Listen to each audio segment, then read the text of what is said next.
Hey guys, hope everyone is doing great. Today we're going to be talking more about anxious attachment because this is what a lot of you guys struggle with. We're going to be talking about some things we haven't talked about much on the channel yet regarding the anxious attachment. I'm doing this series with attachment styles because I'm aware that not everybody can afford coaching, and also that not everybody maybe has time to do coaching. So we are sort of doing it like this. Of course, everything is going to be pretty general for majority of the people with this type of attachment style.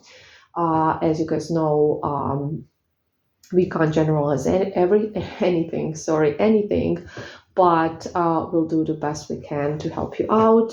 I mean, I will. And another thing I want to mention is that the full moon is in about 2 weeks. So if you want to book the skull spell, I have only two more slots available. I have to mention this every time a full moon is coming because usually people will try to book it when it will be already all booked, and I will not take anybody else because it's limited, because it's just one day. So I can't do that much, obviously. So keep that in mind, everyone, and let's get into our topic. Okay, so there is one specific thing that a lot of anxiously attached people go through, and I bet you know what I'm gonna say. So they will often feel very much ashamed around their behavior. So they will tend to think they are crazy, or just like what's the English word? I can't remember. Too much, you know, too much crazy, and actually none of that is true. The truth is that their internal system, is in the state of panic and survival mode, and that's what it is. That's what the nervous system is doing. So let's talk about this a bit more. There is one very specific thing I also want to talk about, and of course this will not be for everyone, but majority of people with anxious attachment. Um, I'm gonna be talking about your phones. So, with anxiously attached people, a phone is not just a communication tool like it tends to be for general public, I guess. It's actually for them an emotional life support machine. Yeah, honestly, it is. So when their partner becomes distant or goes silent, anxiously attached people, they kind of get triggered, and that leads to a cycle of very often texting and calling. As you all know, not every anxiously attached will do it. However, some of them will just check their phone all the time, check their online status, and just be in panic mode, but without reaching out. And some will even delete the number right away. So this is like when we have anxious avoidance. So they will kind of delete the number, and they're just gonna like pretend that and they will be anxious the whole time, but they're gonna delete the number, and they're actually not gonna be texting. But a majority of anxiously attached people will go ahead and start texting. So I'm sure that everyone is pretty familiar with this. So, okay, guys, let's talk about this text, shall we? We do talk about them quite a lot on the channel, but it's so important. So when you send like 10 text messages in a row after being left unread, it's not because you have so much to say, actually. And you may think, okay, but I have to say this one more thing, and this thing, and this thing. But it's not about that, really. It is actually your nervous system that has kind of interpreted that this silence is a threat to your survival. Yeah. So in your subconscious mind, silence equals abandonment, and that equals danger. So you are not texting because of the conversation. You are texting because you want a heartbeat from the other side to prove you still exist to them. And that's it. And that's true. So every sent message is a gamble for relief. So when you finally get that one reply, your brain gets a massive hit of dopamine.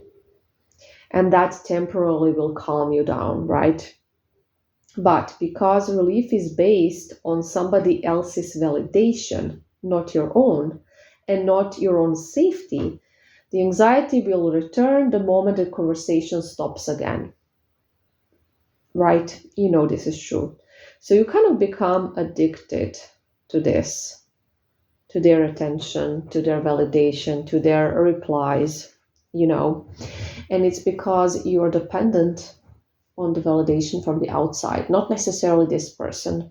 It could be somebody else, but at this specific time, it's that person. So you have probably noticed that. And that's the thing. That's the best way that I can explain it.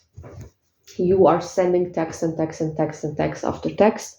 And once you get a reply, and okay, they're replying, so that means they care, or that means that, that means something to you. And then you become a little calmer, and then you have a little talk, little back and forward texting, and then you're left unread again, and then suddenly you're not calm anymore. It just comes back, the anxiety comes back. And that's because you depend on this person, right? Your mood depends on this person, and that's just the reality of it. And that's what I always tell you. You are allowing somebody else to control your emotions, not yourself. Okay. So, what is behind all of these text messages? There is a brain that's working, like crazy. And, you will be having all kinds of thoughts. Did I say something wrong? Are they with someone else? Are they seeing somebody else? Are they with someone else right now? Are they cheating? Have they lost interest? All sorts of stuff will go through your head, right? So, anxiously attached people, they are overthinkers, obviously. They overthink everything, they overthink all the time.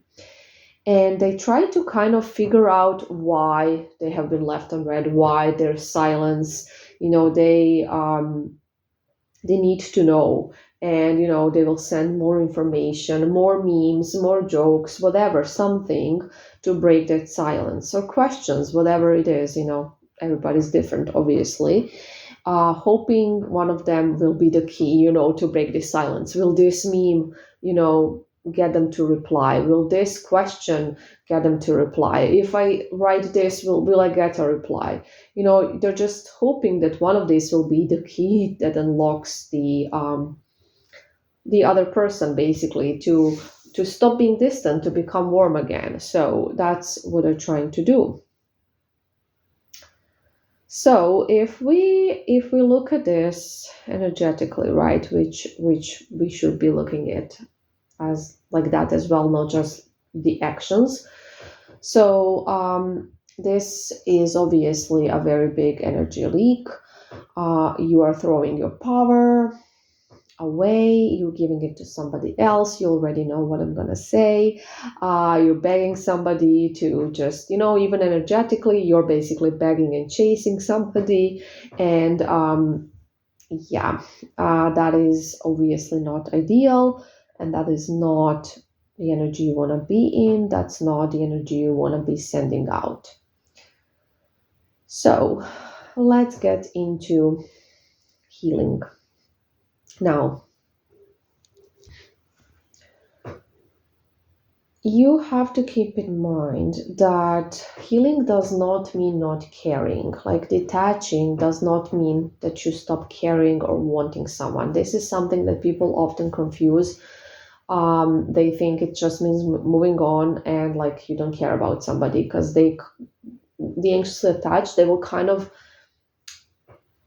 be in the state of detachment only when they stop caring and when they don't want the person anymore. So that's how it works for them in their brains. But normally that doesn't mean that at all. So it just means that you are learning to sit in the silence. When somebody leaves you on red, the life doesn't stop.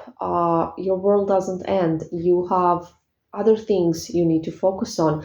And this is not like this huge urgent problem. It's just a text message. So, regulating the panic. Recognize that a delayed reply is not a death sentence. It's not a threat. It doesn't mean you're abandoned. It doesn't mean somebody will never come back. So, the phone, the phone, guys. Learning to put the phone down and return the energy to your own body and your own self, because there's so much obsession with the phone, with anxiously attached people.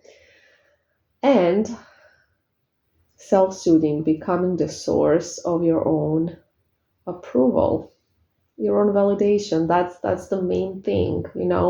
These are little things where you learn how to regulate it. But the main way to heal your attachment style, the anxious one, and others as well, avoidant as well, is to actually learn to give yourself that validation. Learn that you are, that you're safe, and that you're fine. So basically, anxiously attached people will have this big urge to send those texts, and that's the thing. They know, a majority of them knows that that's not a good idea, and even like some clients that I have worked with, they are aware that they shouldn't be doing it, and they will tell me that, and then they're just gonna text anyways because they have this urge to text. And what this urge actually is, this is like a call from your inner child. And your inner child is afraid to be left in the dark. So instead of texting, your person, your ex, whoever, try talking to your inner child to make them feel safe, to let them know they're not abandoned, everything's fine. So the person that you need that safety from actually is yourself, because your inner child needs that safety from your adult self. And you do not need it from a text message. So that's just your nervous system, nothing else. So I hope that this is helpful. I know it's a very difficult attachment style to have. I know it can be a struggle. I know exactly what it feels like, and understand that a lot of you guys have done some things, and then later you have felt a lot of shame around them, but you just couldn't help yourself. And these are the reasons why, and these are some of the ways that you can, help yourself. So this is basically important, because I hear all the time from anxiously attached clients that they're crazy, and they call themselves crazy and all sorts of things. And you are not crazy. None of you are crazy. It's not what crazy is, okay? It can come out as crazy to the other person, absolutely. And not everybody has understanding for these things. Not everybody is aware of them, obviously. And it will look probably quite crazy to the other person, but you're not crazy, okay? So it's just your nervous system reacting like that, and it doesn't mean anything is wrong with you. Um, so reprogramming, working on it, that's what it is. And yeah, anyways, I hope this was helpful. I wish you a good night, or a good morning, good afternoon, good evening. Bye.